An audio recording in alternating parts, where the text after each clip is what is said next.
Recently, my followers were requesting for our DFC reviews, so here you go. Korean chicken বা এরকম Dorothy fried chicken কিন্তু first time DFC নিয়ে এসেছে। DFC এটা বেশ পুরানো, অনেকেই বলে এটা আগের মতো টেস্ট আর নাই, অনেকেই বলে সেম টেস্টই আছে। সো অনেক মিক্সড রিভিউজ শুনেছি আমি। Today I'm gonna share what I have experienced. More to 5 or 6 times I have been here only in this month because I have been craving their chicken a lot. As you can see, পুরাটাই একদম deep fry করা হয়, একদম crispy করে, দেন sauce দিয়ে coat করা হয় and উপরে ক্রাশড পিনাটস দেওয়া হয়। একটাই সমস্যা, এগুলো কিন্তু আপনারা সিঙ্গেল পিস পাবেন না, 6 পিসেস অথবা 12 পিসেস নিতে হবে। 6 পিসেস মেবি প্রাইস পড়ে যাবে 635 টাকা, আর 12 পিসেস 1300 সামথিং।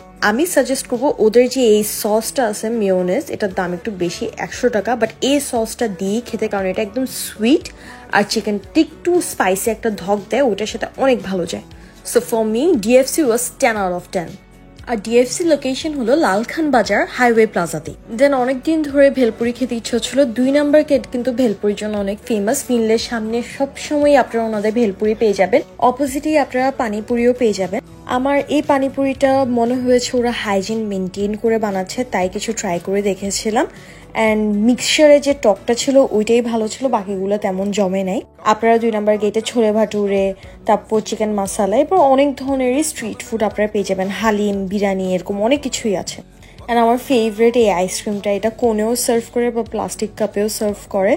কোনে খেতে একটু সমস্যা হয় মেল্ট হয়ে গেলে, অ্যান্ড আমি এখানে বেশি করে কন্ডেন্স মিল্ক নিয়ে এই আইসক্রিমগুলো খাই, আমার থেকে অনেক ভালো লাগে। আমি সবসময় বলি মামা একটু কন্ডেন্স মিল্ক বাড়িয়ে দেন, আইসক্রিমটা কম দেন।